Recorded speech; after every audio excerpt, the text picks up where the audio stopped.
She found a crying child in the rain and shielded him from hunters without thinking twice. What she didn't know, the boy was a vampire prince, and his father, the vampire king, was about to open his wallet and ask her to name her price. She shocked him by asking for something no one in his court had ever requested. The rain hit Night Vale like a punishment. Mira pressed herself deeper into the collapsed archway, pulling her torn coat tighter. Water streamed through cracks in the stone above, but this corner stayed mostly dry. Mostly.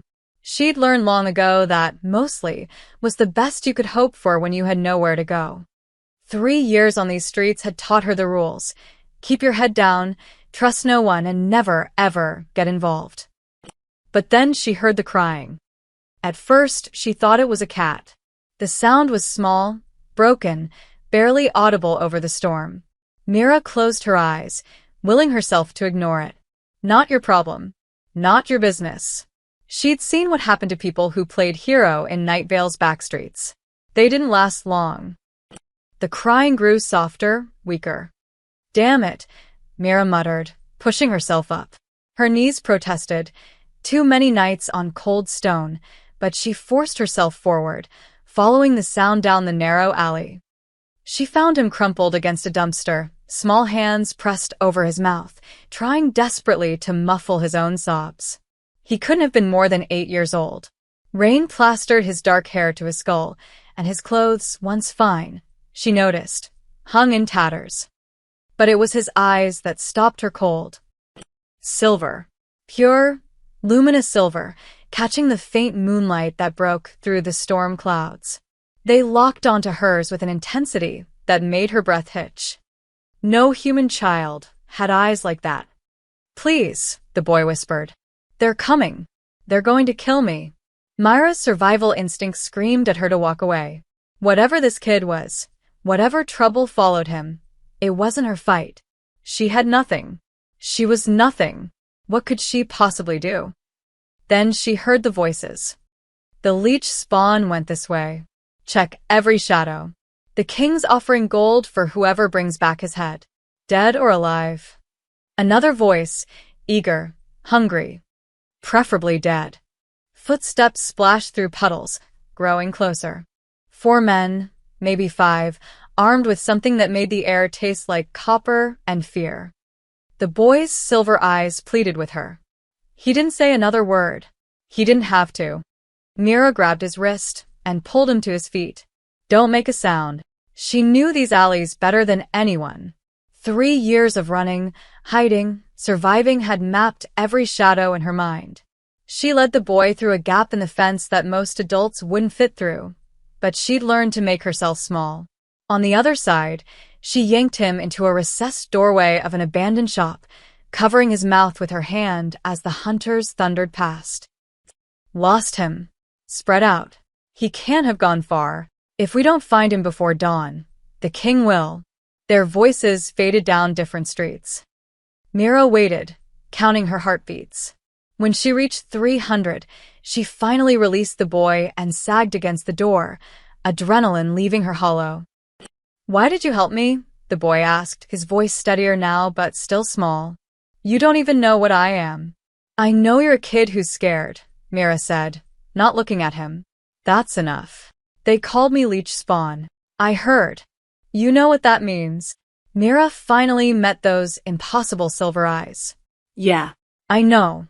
Vampires. The word hung between them, unspoken but heavy as stone. In Night Vale, vampires were myths told to scare children. Monsters from old stories. Things that couldn't possibly be real. Except this boy was real. And those hunters were real. And the fear in his eyes was the realest thing Mira had seen in years. I'm Kale, he said quietly. Mira, she pushed herself up, every muscle aching. Can you walk? He nodded. Then we need to move. They'll double back when they don't find you. She led him through 3 more alleys, checking constantly for pursuit. The rain was letting up, which meant dawn wasn't far. That should have been good news. Hunters usually scattered when daylight came. But the way Kale kept glancing nervously at the sky made Mira wonder if sunrise would bring different dangers. Finally, She brought him to her real sanctuary, an abandoned church on the edge of the old quarter. The roof had partially collapsed years ago, but one corner remained intact, dry and hidden. She'd stashed blankets, a few cans of food, everything she owned in the world. Home. You can rest here until morning, Mira said, spreading out the driest blanket. Then you need to go. Wherever you came from, whoever your people are. They killed my mother. Kale's voice was flat, emotionless in the way only trauma could make it. 6 months ago. My father sent me away to keep me safe. But they found me anyway. Myra's throat tightened. I'm sorry. The hunters won't stop. They never stop. He looked up at her, and suddenly he wasn't a vampire or a myth or a monster. He was just a little boy who'd lost everything. Why did you save me? You could die for helping me. Probably will, Mira agreed, surprising herself with a bitter smile. Never been good at the whole self-preservation thing. She pulled out her one treasure, a rusted tin containing matches and a small candle stub. Light flickered to life, pushing back the darkness. In its glow, she saw Kale clearly for the first time. And froze. On his forearm, partially hidden by torn sleeve fabric, was a mark.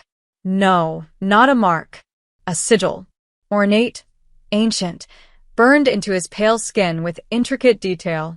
She'd seen that symbol before, years ago, on wanted posters plastered throughout the city. Before the government had torn them all down, declaring the vampire hunts officially over. The crest of the Vampire King. Oh God, Mira whispered. You're not just any vampire child. Kale pulled his sleeve down, but it was too late. My father is Darius, king of the Night Court, ruler of the Crimson Citadel. He met her eyes without shame. I'm the blood heir, and every hunter in this city wants me dead. Outside, a whistle cut through the dying rain. Then another, answering it. A third. The hunters were regrouping, organizing a search pattern that would sweep every street, every building, including this church. Mira grabbed her backpack, stuffing in what supplies she could. How long until your father realizes you're in danger? He already knows. Kale stood, silver eyes hardening with something beyond his years. But Night Vale is on human territory. He can't come here without starting a war. That's why they took me. They knew he couldn't follow. Then we run. They'll catch us. They always do. Mira looked at this small boy, this prince, who'd already accepted his death. Something fierce and reckless ignited in her chest. She'd spent 3 years running, hiding, surviving alone. She'd lost her home, her family, everything that mattered. She had nothing left to lose. Which meant, for the first time in years, she could choose to fight. Not this time, she said, slinging her pack over her shoulder. I didn't save you just to watch them kill you. Come on. As they slipped out the church's side entrance into the pre-dawn darkness, Mira made a choice. She'd broken her rules, gotten involved, trusted someone, played hero. And somewhere in the city, hunters closed in, ready to make her pay for it. The abandoned church became a tomb. Mira had circled back after 20 minutes of leading Kale through back streets, convinced they'd lost the hunters in the maze of the old quarter. She'd been wrong.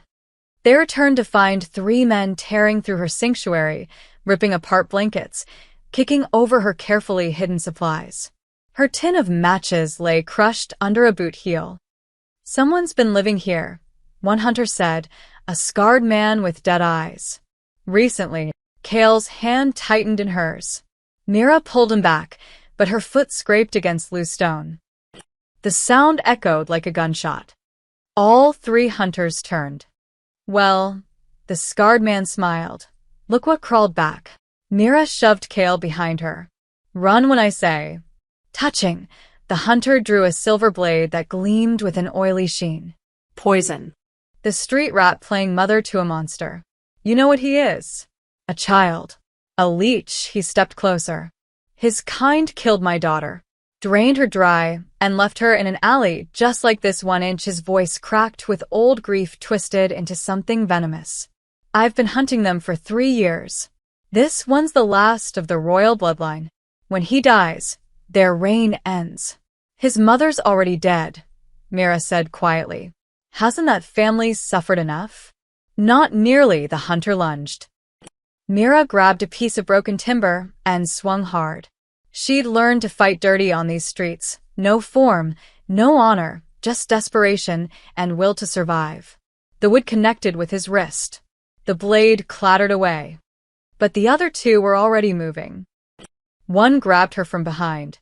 The other went for Kale. No. Mira drove her elbow back, heard something crunch. The hunter's grip loosened. She spun, kicking his knee. He went down screaming. But the third hunter had Kale by the throat, lifting him off the ground. The boy struggled, those silver eyes wide with terror, small hands clawing uselessly at the man's arm. Time seemed to slow. Mira saw the dropped silver blade, saw the hunter squeezing tighter, saw Kale's face turning colors no child's face should turn. She dove for the weapon. Her hand closed around the hilt, burning, the poison making her palm blister instantly, and she drove it upward into the hunter's thigh. He howled, dropping Kale, stumbling backward. The boy collapsed, gasping. You're dead, the scarred hunter snarled, back on his feet despite his bleeding wrist. Both of you. Then the temperature dropped. Not gradually. All at once, as if winter had arrived in a single breath. Frost crept across the walls. Their exhaled breaths became visible clouds. And the shadows moved. Something emerged from the darkness at the church entrance, too tall, too graceful, too other to be human. Crimson eyes glowed in the dim light. A presence that made Myra's instincts scream in two directions at once. Run and kneel. That's far enough, a voice said, smooth as silk, cold as death. The hunters froze. King Darius stepped into the candlelight, and Mira understood instantly why humans feared vampires. He wore black that seemed to absorb light rather than reflect it. His face could have been carved from marble, beautiful and terrible and utterly inhuman. Power rolled off him in waves. Father, Kale whispered. Darius's eyes swept the scene. His son crumpled on the floor, the hunters with their weapons, and Mira kneeling between them, hand still blistered from the poisoned blade. You entered Night Vale, the scarred hunter said, trying to sound brave and failing. That's an act of war. My son was taken from protected territory. Your laws were broken first. Darius moved with impossible speed. One moment he stood at the entrance. The next, his hand was around the scarred hunter's throat. You dared harm the blood heir. We were defending humanity. The snap echoed through the church. The hunter's body hit the ground. The other two ran. They made it 3 steps before shadows. Knights Mira hadn't even seen, materialized and dragged them screaming into the darkness. Silence fell, broken only by Kale's ragged breathing. Darius crossed to his son, kneeling. His hands, terrifying seconds ago, touched Kale's face with infinite gentleness. Are you hurt? I'm okay. Kale threw his arms around his father's neck. She saved me. Twice. They were going to kill me, and she... Darius's crimson gaze shifted to Mira. She couldn't move. Couldn't speak. Every survival instinct told her she was prey looking at a predator. You protected the blood heir, it wasn't a question. Mira forced herself to nod. Why? Darius stood, and suddenly the small church felt even smaller. You're human. You owe us nothing. By all accounts, you should have turned him over to the hunters for a reward. He's a kid, Mira said hoarsely.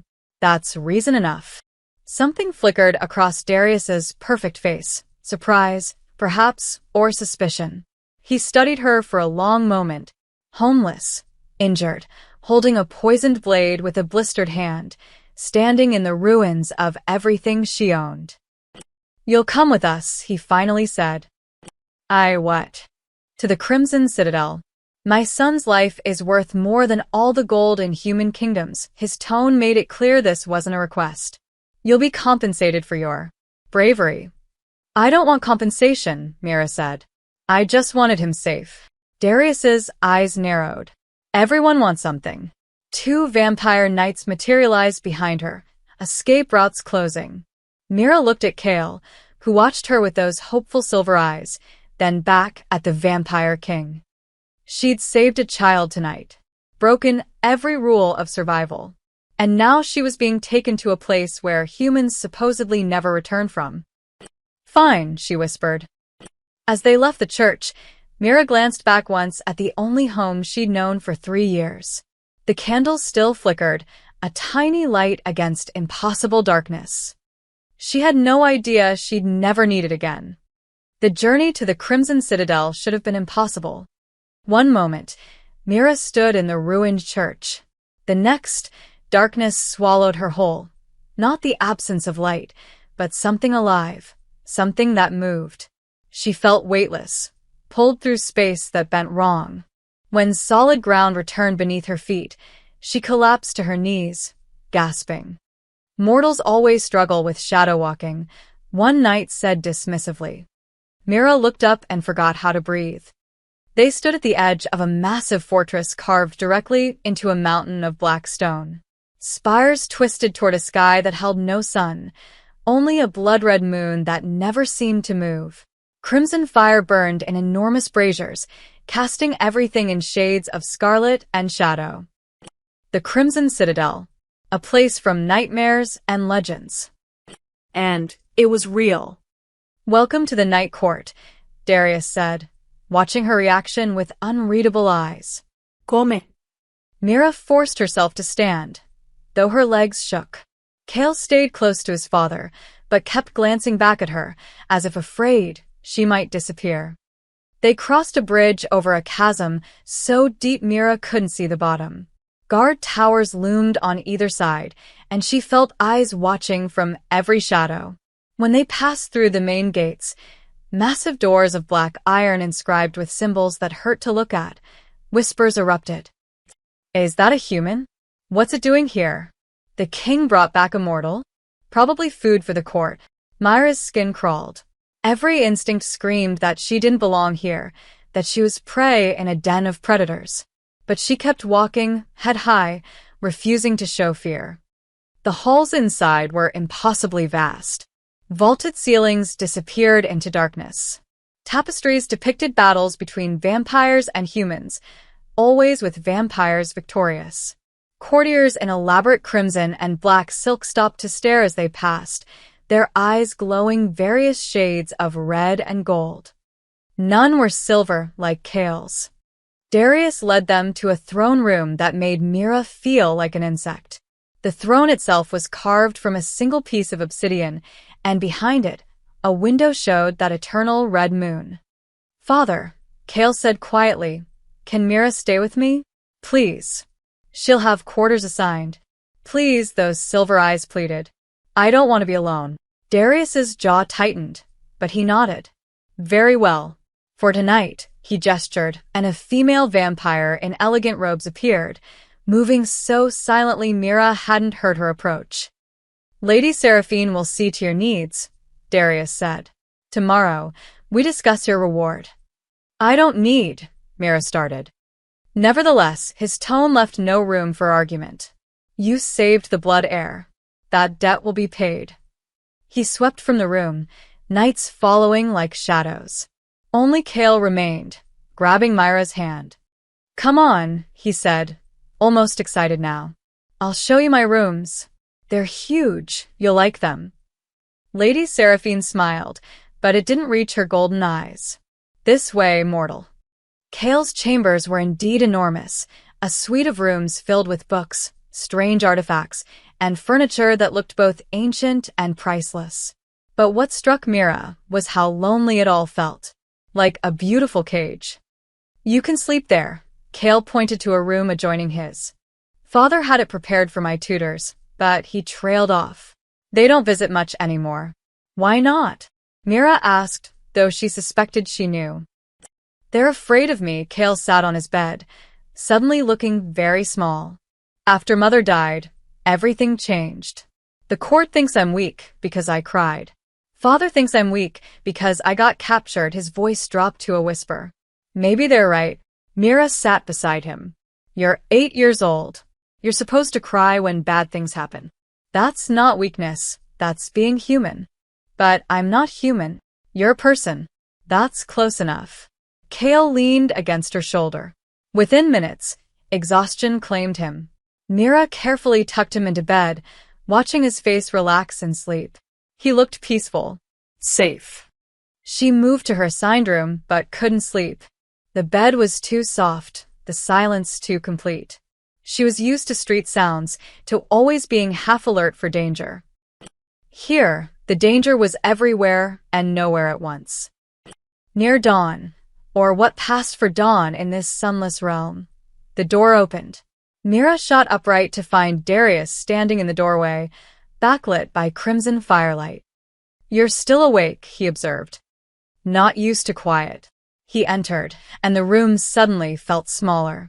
He carried a leather-bound book, gold-edged, ancient-looking. The Ledger of Debts, Darius said, setting it on a table. Every debt the crown owes is recorded here.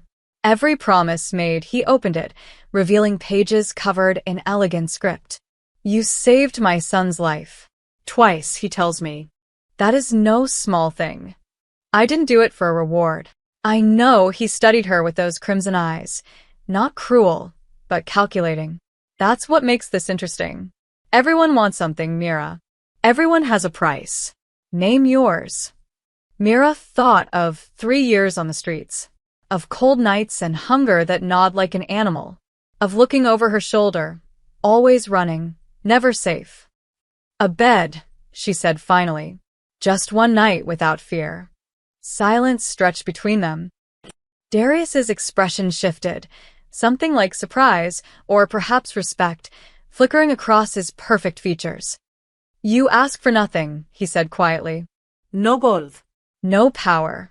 No mortality. I just want to sleep without wondering if I'll wake up. The Vampire King stared at her for a long moment. Then unexpectedly he bowed his head slightly. You have it. For as long as you remain in my citadel, you are under the crown's protection. No one will harm you. He left as silently as he'd come. Mira lay back down, and for the first time in 3 years, she slept deeply. She didn't know that her simple request had just unsettled the most powerful vampire in existence, or that the entire court was now watching her with new, dangerous interest. Mira woke to find Kale sitting cross-legged on the floor beside her bed, watching her with those luminous silver eyes. You snore, he said matter-of-factly. Good morning to you too. Mira sat up, disoriented. The crimson light filtering through the windows looked exactly the same as when she'd fallen asleep. No way to tell how long she'd been out. How long have you been sitting there? 2 hours, maybe? I didn't want to wake you. You looked peaceful. Something in his voice made her chest ache. Don't you have, I don't know, prince things to do? Fathers in council meetings. They bore him, so they definitely bore me. Kale stood, suddenly energetic. Want to see the gardens? They're the only place here that doesn't feel dead. Before Mira could answer, the door burst open. Lady Seraphine swept in, followed by 2 servants carrying clothes. The mortal cannot appear at court dressed like a beggar, she announced, eyeing Myra's stained, tattered clothes with obvious disgust. The king has ordered you be made presentable. I'm fine as I am. You are not, Seraphine's golden eyes flashed. You may have saved the prince, but that doesn't give you leave to embarrass the crown. You'll bathe, dress properly, and comport yourself with at least minimal dignity. Kale bristled. She's my guest.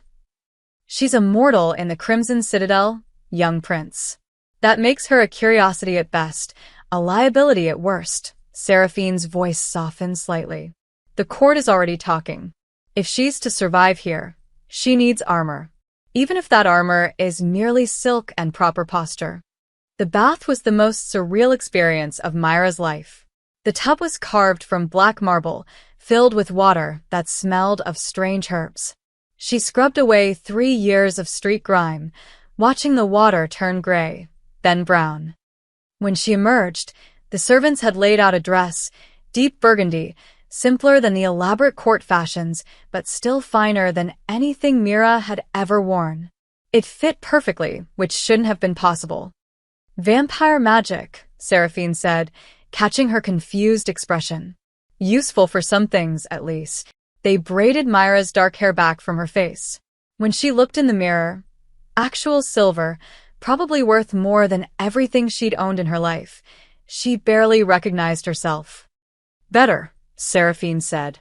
Now remember, don't speak unless spoken to, don't make eye contact with anyone above your station, which is everyone, and for all that's unholy, don't mention the queen. What happened to her? Mira asked. Seraphine's expression hardened. You just broke Rule 1. Come. The king is waiting. The throne room was packed with vampire nobility, all dressed in variations of crimson and black, all radiating barely concealed hostility. Mira felt their stares like physical weight. Darius sat on his obsidian throne, imposing and regal. Kale stood beside him, looking uncomfortable in formal attire. When he saw Mira, his face brightened. You look nice. Several courtiers snickered. A tall vampire with cruel eyes whispered something that made others laugh. Silence. Darius's voice cut through the mockery like a blade. The room fell instantly quiet. He gestured to Mira. Approach. Her legs felt unsteady, but she walked forward, refusing to show fear. Every eye tracked her movement. Mira of Night Vale, Darius said formally, producing the golden ledger from last night. You saved the blood heir when trained knights could not. You asked for nothing but safety. That humility honors this court more than you know. He opened the book, and Mira saw fresh script on a new page, her name, written in elegant calligraphy that seemed to shimmer. By the laws of the Night Court, a debt must be settled. You asked for sanctuary, and I granted it. But a life, especially the life of my heir, demands greater recompense. Darius's crimson eyes held hers. Name your true price. Gold? Land? Title? We can make you wealthy beyond mortal imagination.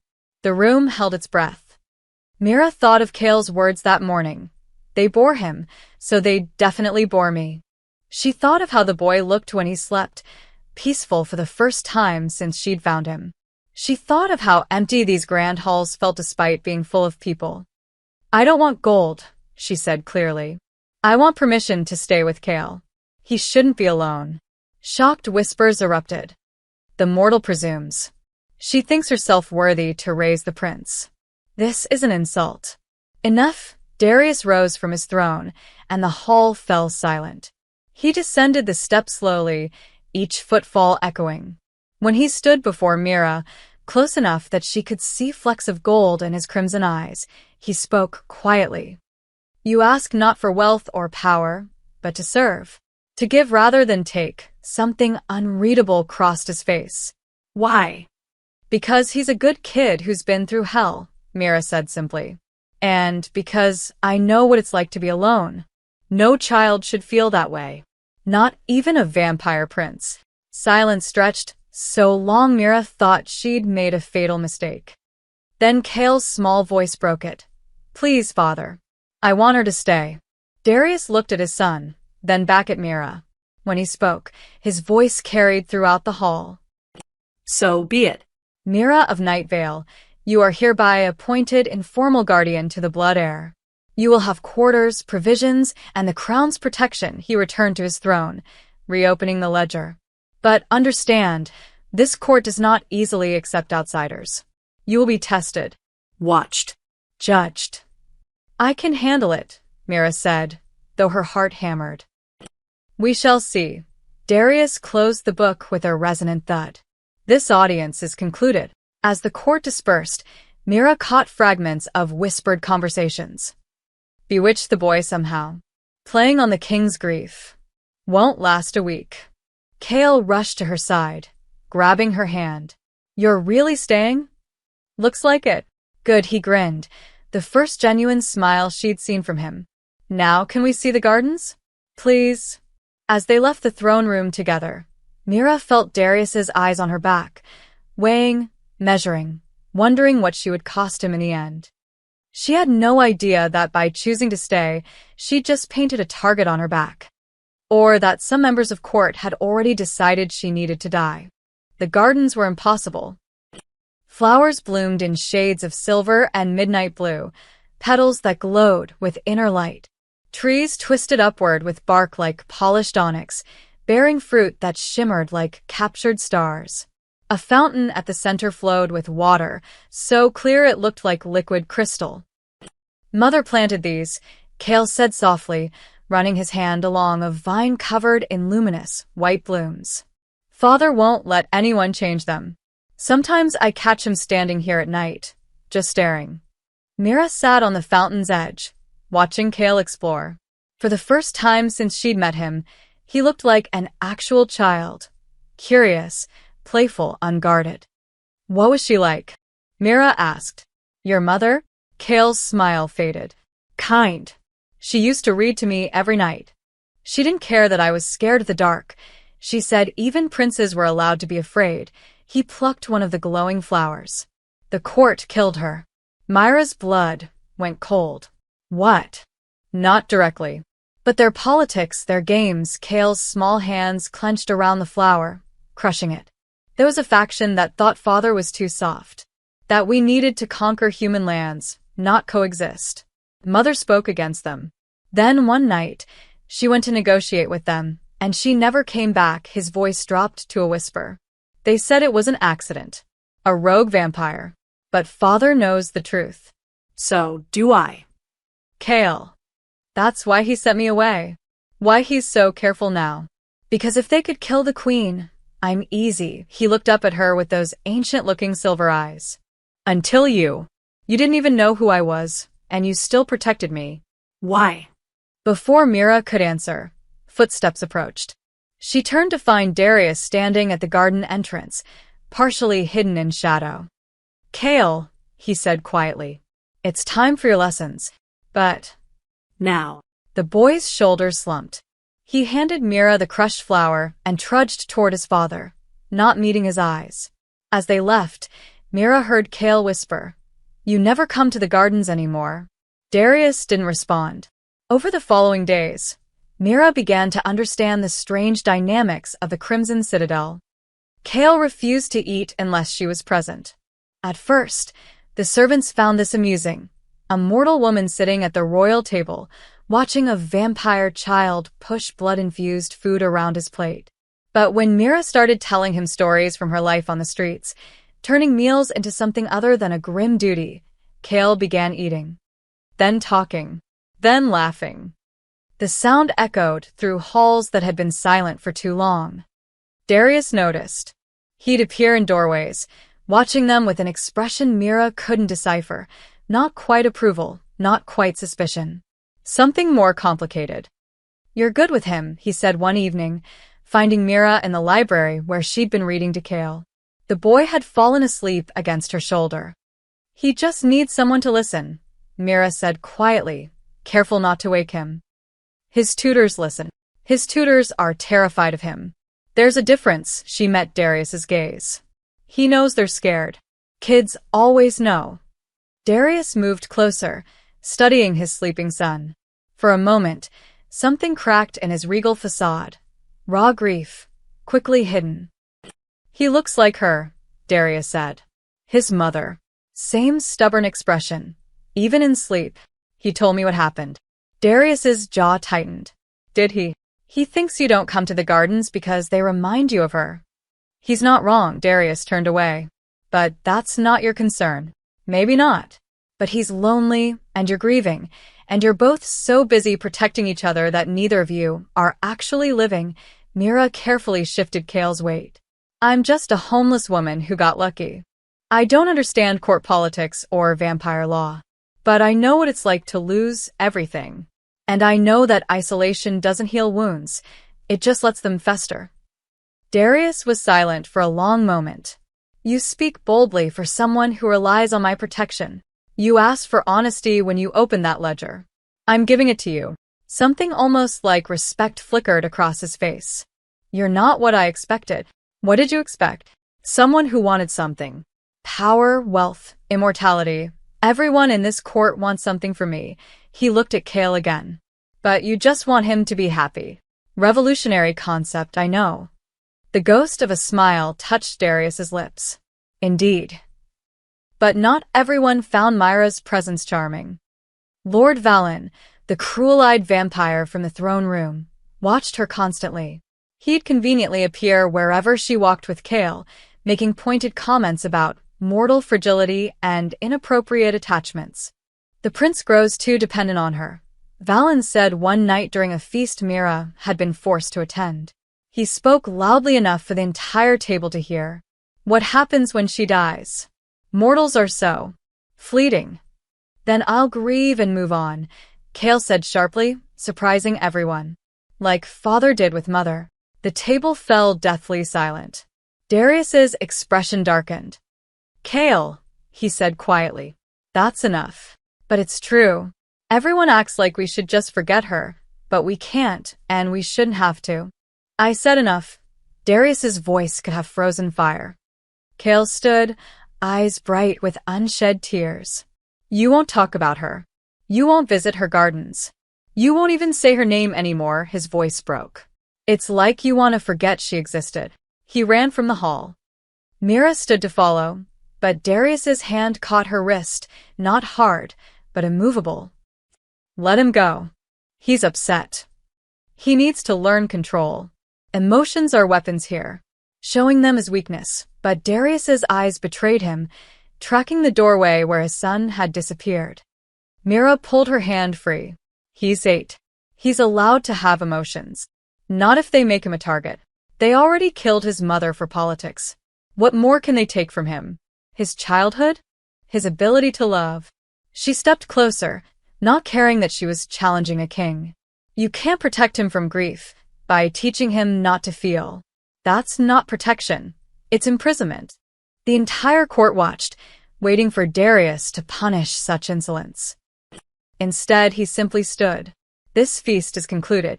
As the courtiers dispersed, some disappointed, others intrigued, Valen approached Mira with a serpent smile. Careful, mortal, he whispered. The king tolerates you because of the boy. But tolerance is not safety. His eyes glowed amber in the firelight. Accidents happen so easily in the citadel. A fall from a balcony. A poisoned cup. A shadow that moves when it shouldn't. He swept away, leaving Mira cold despite the warm hall. That night, she found Kale in the gardens, sitting by the fountain, silent tears streaming down his face. Mira sat beside him and said nothing. Sometimes, presence was enough. I miss her, Kale finally whispered. I know. Father won't even say her name. Alara. It was Alara. He looked at Mira with heartbreak too heavy for such young eyes. What if he forgets? He won't, Mira said, though she wasn't sure she believed it. Grief makes people do strange things. Maybe silence is how he survives. Is that how you survive? Being silent about what you lost. Myra's throat tightened. She hadn't talked about her own losses, her family, her home, the life before the streets, with anyone. No, she admitted. I survive by remembering. And by finding new things worth protecting. Kale leaned against her, and they sat in Alara's garden under the eternal red moon, two survivors holding each other up. Neither noticed Darius watching from the shadows, something like longing in his ancient eyes. The feast celebrating Kale's return came 3 weeks after Myra's arrival. The entire court attended, nobles from every vampire house, dressed in their finest silks and jewels. The great hall blazed with crimson light, long tables laden with delicacies Mira couldn't identify and wasn't sure she wanted to. Stay close to me, Kale whispered as they entered. He wore formal robes that made him look older, more prince than boy. And don't drink anything unless I taste it first. Kale, that's not. Promise me. His silver eyes were deadly serious. Mira promised. Darius sat at the high table, regal and distant, surrounded by his council. He'd barely spoken to either of them since the argument about Alara. But when Kale took his place at his father's side, and Mira was seated nearby, a position of honor that made several nobles visibly bristle, Darius nodded slightly to her. Acknowledgement, if not warmth. Lord Valen stood to make a toast. To the blood heir, returned safely to us. May he grow strong and wise, guided by proper counsel. His eyes flicked meaningfully to Mira. And may he remember that true strength comes from his own kind, not from external influences. Polite applause followed, but the message was clear. The feast continued with elaborate courses. Mira picked at her food, actual human food, prepared separately, though she noticed several vampires watching her eat with predatory fascination. They're not used to live prey at the table, a voice said beside her. Mira turned to find Lady Seraphine had taken the adjacent seat. Should I be worried? Constantly, but Seraphine's golden eyes held something like respect. You've lasted longer than I expected. The boy clearly adores you. Even the king seems different when you're around. Different how? Less frozen. More. Seraphine paused, searching for the word. Human. Before Mira could respond, servants brought out wine. Deep red, almost black, served in crystal goblets. Everyone took one. Even Kale received a small cup. To the blood heir, someone called, and the hall echoed it. Kale lifted his cup, glancing at Mira. She smiled encouragingly. He started to drink. Then stopped. Something's wrong, he said quietly. Darius's head snapped toward him. What? The smell. It's Kale's nose wrinkled. Off. Lord Valen laughed. The prince is too accustomed to human coddling. This is traditional blood wine, your highness. Perhaps you've forgotten the taste of. Let me try it, Mira said suddenly, reaching for Kale's cup. Don't be ridiculous, Valen sneered. Mortals can't tolerate. Kale handed her the cup. Their eyes met. He trusted her to know what she was doing. Mira didn't drink. She held the cup close, inhaling carefully. Beneath the copper scent of blood, there was something else. Bitter, wrong. She'd smelled it before, in the church, when the hunters attacked. Poison, she said clearly. Chaos erupted. Absurd. Valen shouted. Test it, Darius commanded, his voice cutting through the noise. A court physician hurried forward, performing some kind of spell. The wine in Kale's cup turned black as tar. Nightshade extract, the physician breathed. Mix with silver powder. Fatal to vampires within minutes. The hall fell deathly silent. Who prepared the heir's cup? Darius's voice was soft, which somehow made it more terrifying. Servants scrambled to answer, pointing to one another, but the trail went cold. Too many hands had touched the wine. Mira watched the nobles' faces. Most showed shock, but a few, including Valen, looked merely annoyed. This is an assassination attempt, Darius continued, still too quiet. Against my son.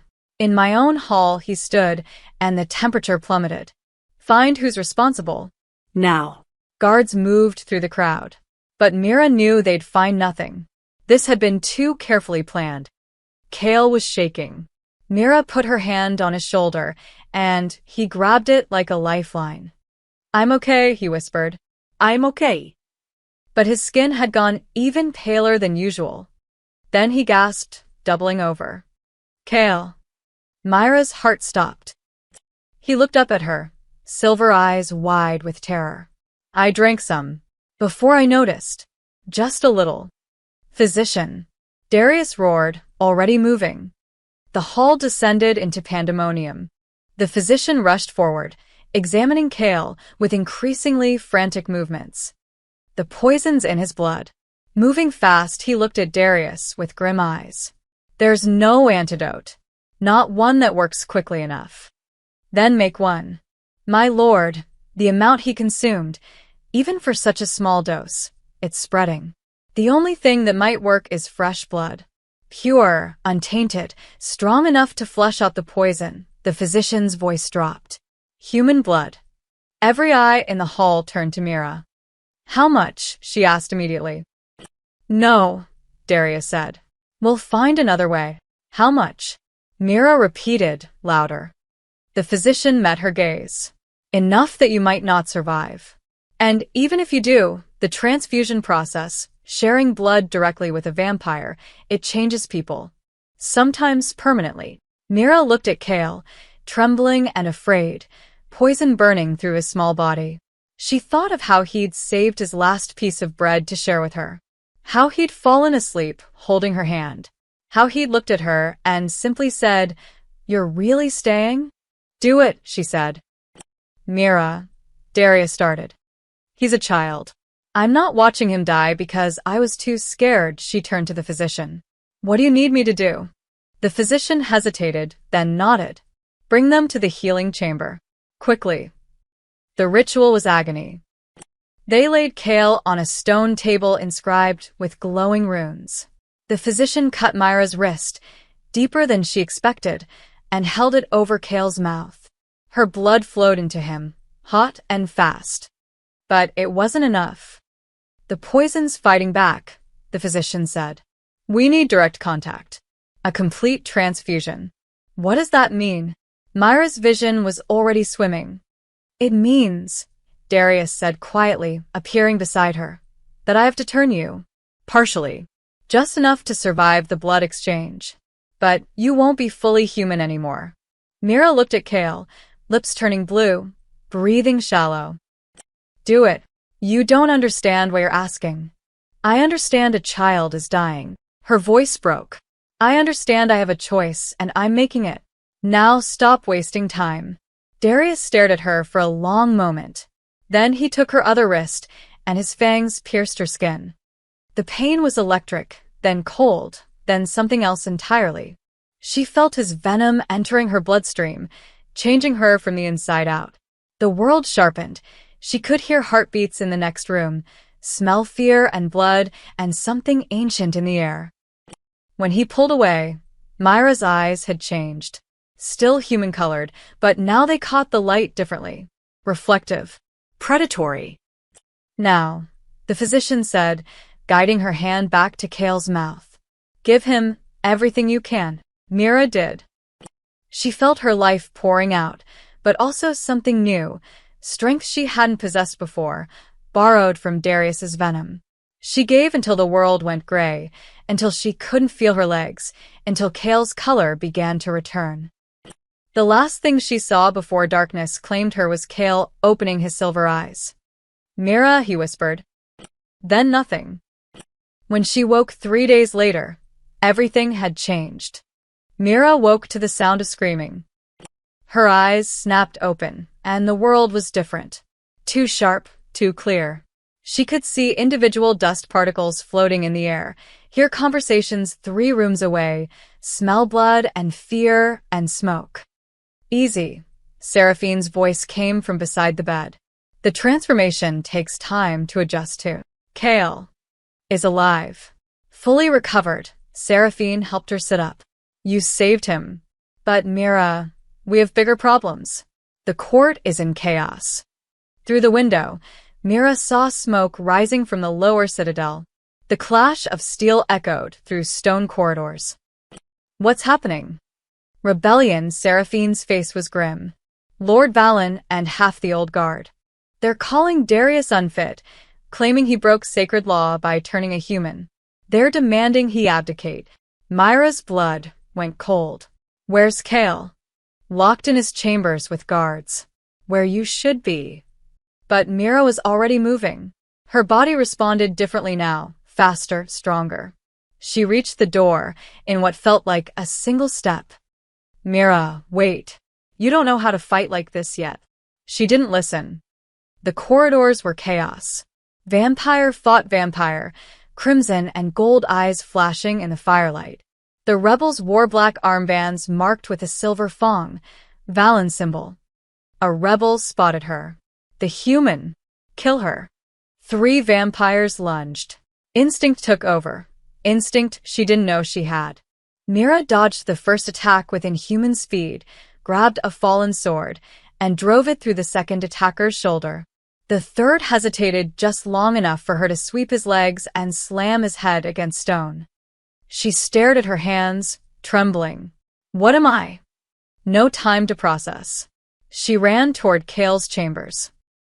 She found the door breached, guards dead on the floor. Inside, Kale pressed himself into a corner while two rebels advanced on him. Father broke the ancient laws for you, little prince, one hissed. He chose a mortal over his own kind. That makes him weak. And you're the symbol of that weakness. Get away from him, Mira said from the doorway. They turned, sneering. The human pet, you should be dead. I'm harder to kill than I look. They attacked together. Mira barely dodged the first blade, felt the second slice across her arm. Pain exploded, sharper than before, her new senses amplifying everything. But she pushed through it, using the momentum to spin and drive her sword through one rebel's chest. The other grabbed her throat, lifting her off the ground. His grip was crushing. Black spots danced across her vision. Then Kale screamed, a sound of pure rage and terror combined, and something happened. The air crackled with power. The rebel flew backward, hitting the wall hard enough to crack stone. He didn't get up. Kale stood trembling, silver eyes blazing with an inner light Mira had never seen before. Kale, she gasped. I won't let them hurt you, he whispered. Not after everything you've done for me. More footsteps thundered down the corridor. Mira grabbed Kale's hand. We need to move. Now. They ran through the citadel, Myra's new instincts guiding them through servant passages and hidden routes she somehow knew existed. The transformation had given her more than just physical changes. Fragments of vampire knowledge flooded her mind, gifts from Darius's blood. They emerged in the throne room to find carnage. Darius fought at the center, surrounded by a dozen rebels. His movements were poetry and death combined, elegant and utterly lethal. But even he couldn't fight forever. Blood, black vampire blood, stained his armor. Father. Kale's cry cut through the battle. Valen appeared from the shadows, blade aimed at Kale's exposed back. Mira didn't think. She threw herself between them. The sword pierced her stomach, cold and burning simultaneously. She gasped, tasting copper. Mira, Kale screamed. Time seemed to slow. Mira saw Darius turn, saw horror cross his face, saw Valen's triumphant smile. Pathetic, Valen sneered. Die knowing you failed. Darius moved faster than light itself. One moment he was across the room. The next, his hand was through Valen's chest, gripping his heart. You dare, Darius whispered, voice deadly calm. You dare harm what is mine. He crushed Valen's heart to dust. The rebel lord crumpled. The other rebels, seeing their leader fall, hesitated. That hesitation cost them. Darius's loyal knights, who'd been fighting throughout the citadel, poured into the throne room, overwhelming the remaining rebels. The uprising ended not with a battle, but with silence. Darius caught Mira as she fell, lowering her gently to the ground. Kale dropped beside her, tears streaming. You stupid, brave fool, Darius said, his hands pressing against her wound. Why would you? Because he's my kid too now, Mira said, each word agony. Couldn't let them hurt him. You're not dying. I forbid it, but his voice cracked. Physician. Now. The same physician who'd performed the transfusion hurried over, examining her wound. His face went pale. My lord, the blade was silver-forged. With her transformation incomplete, the poison. Fix it. I can complete the turning. Make her fully vampire. It's the only way to neutralize the silver. The physician looked grim. But she has to choose. Full transformation is permanent. Irreversible. Mira looked at Kale's tear-streaked face. At Darius, usually so controlled, now desperate. She thought of sunlight she'd never see again. Of the humanity she'd lose forever. Then she thought of cold nights on the streets. Of 3 years running and hiding and barely surviving. She thought of Kale laughing in the gardens. Of Darius's rare, genuine smiles. Of having a home, a purpose, a family. Do it, she whispered. Darius's eyes widened. Mira. I choose this. I choose you both, she managed a weak smile. Besides, I already asked for one night without fear. Might as well make it forever. Darius bent over her, and this time when his fangs pierced her throat, it wasn't agony. It was transformation. Mira felt her humanity burn away like morning mist, replaced by something ancient and powerful. Her wounds closed. Her heartbeat slowed, then stopped, then started again, different, timeless. When she opened her eyes, they blazed with silver light. Just like Kale's. Impossible, the physician breathed. The silver eyes. Only those of royal blood. But Mira wasn't listening. She sat up, pulled Kale into her arms, and held him as he sobbed with relief. Over his head, her silver eyes met Darius's crimson ones. Thank you, she said. No, Darius replied, something breaking in his expression. Thank you for teaching me what I'd forgotten. He touched her face gently. That love isn't weakness. It's the only real strength we have. Around them, the loyal knights knelt, not just to their king, but to the woman who'd proven that compassion could be fiercer than any blade. The rebellion was over. But for Mira, a new life was just beginning. 1 year later, Mira stood on the eastern balcony of the Crimson Citadel, a balcony that hadn't existed until 6 months ago, when Darius ordered it built specifically for her. Because this balcony faced the sunrise. The eternal red moon still hung in the vampire sky behind her, but here, at the very edge of the Citadel's boundaries, something miraculous happened. A sliver of the human world remained visible, and with it, the sun. She couldn't step into direct sunlight. Even her transformation had limits.